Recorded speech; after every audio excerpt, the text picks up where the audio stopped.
Now, back to the interview from a few minutes ago with Barnes, Leslie, and Jimmy. The best of the morning X 99X. They tied me in knots, cutting off the circulation to my arms and my wrists, and the pain is getting very great. And so I gave out a great big holler, and I said, okay, I'll tell you what you want to know.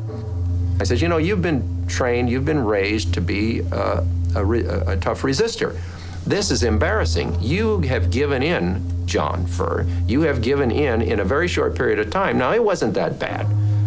And so when he said, what's your unit again? I said, I can't tell you that. Well, he got very upset. And he said something very sternly to this guy. And he really tied me up this time and really cinched it down tight. When the pain got so great this time, they didn't come back right away. If you're just tuning in, we're talking to Kevin McManus, who spent over 5 years in the Hanoi Hilton. He's featured with several guys in Return with Honor, a new Tom Hanks thing that Tom has produced. It's a documentary. It's excellent, and I guess it's coming out soon, right? Hopefully in the next week. Yeah, I believe so, and you'll probably have to look a little bit for it. I don't think it's going to be playing at major theaters, although I could be wrong. But no, for the most part, it's in the art theater. You guys talked about the ways in which you communicated with each other, because, of course, you couldn't when you were in solitary, you couldn't talk to each other, you'd get beaten, but you still found ways to communicate with each other. Correct. That was the whole, my cellmate, Ed Meckenbauer, and myself spent 20 hours a day communicating. And that's pretty much your day. How was that done? Predominantly by tap code, and secondarily from cell block to cell block by visual code, hand signals. And you were talking about like how it got to the point where if you were out in the yard sweeping even. Yes. That was a long, slow process. The sweeping, the coughing, they were extremely slow levels of communication, but we had to use them to get to people who were in isolation. And what were you communicating to them? Communicating we had senior ranking officers communicating the current policy, and we had an organization, so you had a policy structure, and in addition, collecting and communicating general news. Now, the sweeping we're talking about, because people think, what are they talking about? You would sweep the sound of the brush in Morse code, like shh, shh. Correct. Right?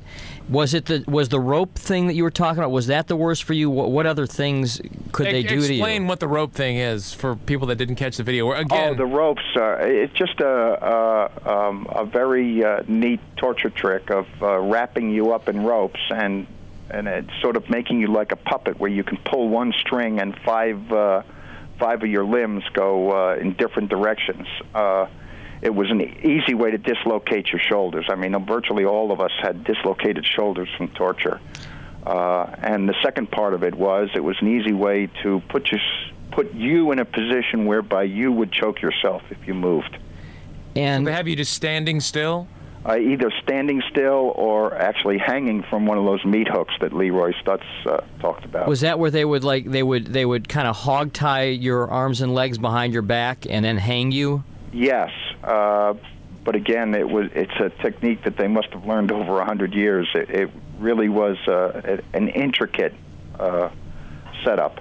And what about? Did they do like electric shock stuff? Did they? They did on some people, yes. What was your, or what is your opinion now of war protesters? And is your opinion now of people who protested the war different than it was back then? I would say no. I had a problem with them then, and I still have a problem with them today. It's one thing to argue and fight for not going to the war, but in the end, if you're called and don't support your country, I for the most part, have no use for people like that. So, and you're referring to people who, let's say, dodged the draft. Right. But what about just people who maybe weren't drafted but still opposed the war and publicly spoke out against? I have no problem with that. That's fine by me. Kevin, when you were finally let out of there, how did that day come? I mean, when how did it come down? Oh, it came very quickly. I mean, the night the B-52s came over, which I think was the 19th of December, 1972, we knew the war was over. 10 days later, the bombing stopped. A week later, they announced the peace accords, and they gave us each a copy of the peace accords. And Then they just walked you out of there, just like They that. just walked us out, and there was a C-141 sitting on the runway at Jalam, and off we went. It was very... I'll bet there were a lot of false calls leading up to that point. I'll bet a million false calls. And I'll bet purposely, right? I mean, yes. they would... Oh, no, it was very, very much played out. I mean, that's part of the mental torture. Yes. What were they looking for from you guys? You know, they were trying to torture you. What could you do for them? Oh, it wasn't what we could do for them over the years. It was the leverage that we gave them as a group. It wasn't what we could do for them. And how many guys total were there? We had 350 in the group prior to 68, and then we picked up another 250 from April through December of 72. And how many died while in there? I think just about, I think 11. And that was from different torture, or? Most from torture. I think one might have been natural. You said, and I've seen this in the film where the guys would say they never wanted to say anything or do anything while in captivity that they would be ashamed to talk about when they were released. That was the easiest rule to follow. What was your feeling towards the guys who did break? Oh, the guys who get them back. Get them back. Get them back in the fold. Yeah, forget it. It's over. You know, it's like striking out at in the ninth inning with the bases loaded and you're down one. So you didn't think they were traitors at the time? Absolutely not. Right. When you would communicate with your family and when you were allowed to write letters, because I'm guessing that the North Vietnamese read the letters before they went home. But what was interesting is you were still able to subtly communicate things to your families that they wouldn't pick up on. Am I correct? Well, yeah, not very well, because I would go in. This is after the policy changed and we were allowed to write. I would go in and they would say, "You may write a letter to your wife," and I would say, "Good." And they would say, "You have to tell her to stop what she's doing." And I would say, "Okay, what's she doing?" And they said, "Well, just tell her to stop what she's doing." I said, "Well, I can't do that unless you tell me what she's doing." So they would send me back to my cell, and I wouldn't get to write. We'd do that over and over again. And my wife at the time was working in the White House, and also with she had helped start up the National League of Families. So she was flying around with Ross Perot to Paris and China and every place else. This is kind of interesting. We have Becky? Yes. Is this right? Yes. Go ahead.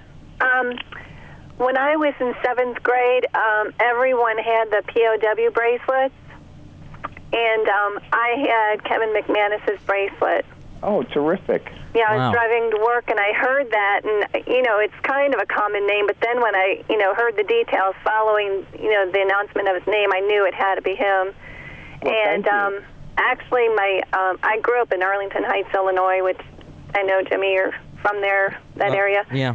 And we saw, after he was released, we saw his picture in the Chicago Tribune, and I actually wrote to him, and I still have the letter that he wrote back to me. Really? Yeah, right. That's something else.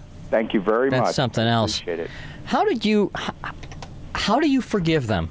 How can you? How do you find it in your heart after all that? You look back on it as, I'll be very honest with you, as a job on their part, just as much as it was a job on my part. And I didn't realize that the manner in which you guys were treated did come from the top. It wasn't just renegade guards. Oh, yeah. It was direct orders from Ho Chi Minh. Well orchestrated, and we didn't get out from under the political arm until Ho Chi Minh died in late '69, I guess it was. And after he died, the conditions changed from our point for the better, and we went under the military arm. Well, it's I don't know how hard it is for you to talk about all this stuff, but we do thank you for giving us the time. And do you get asked about? Do you still get asked these questions constantly? Occasionally, yes. I won't say constantly, but again, it doesn't bother me at all. I don't mind talking about it. The part that bothers me is when I can't remember Yeah. Well, that's probably that's even starting to happen to me. You guys have reunions? We have a reunion every 2 years, and a national reunion somewhere in the United States. And every year, all of us in the D.C. area get together at a Vietnamese restaurant at 10. Oh, you're kidding. At a Vietnamese restaurant? Yep. Wow. Kevin, it was nice to meet you. It was great talking with you. Appreciate the opportunity, you all. Bye-bye. Absolutely. Take care. The hardest time that I had in North Vietnam, and obviously this is an emotional thing to me, was listening to the screams of other American prisoners while they were being tortured, and being locked in a cell myself, sometimes in handcuffs or tied up, and not able to do anything about it. And that's the way I've got to spend the night. And even though we could sit down and write something for them and avoid a lot of the pain, our marching orders were different. The war was still on, the enemy was still the enemy, and our job was either to defeat him or make his victory as difficult as possible. There's an area where you say, okay, I'm going beyond name, rank, serial number, and date of birth. I'm fabricating, I'm lying, I'm cheating, and I'm stealing, all those things you don't want to do, but you can rationalize because you're not giving away anything that endangers your country, the cause, or your fellow prisoner of war. So then we kind of boil it down to, and this is a very popular phrase now, return with honor. Don't do anything that you wouldn't go back and tell somebody else in your cell, hey, I did, and be ashamed. We were determined to return to the U.S. with honor no matter how long we stayed there. We were not going to collaborate with the enemy, and we were going to look out for each other. The Morning X with Barnes and Leslie, 99X.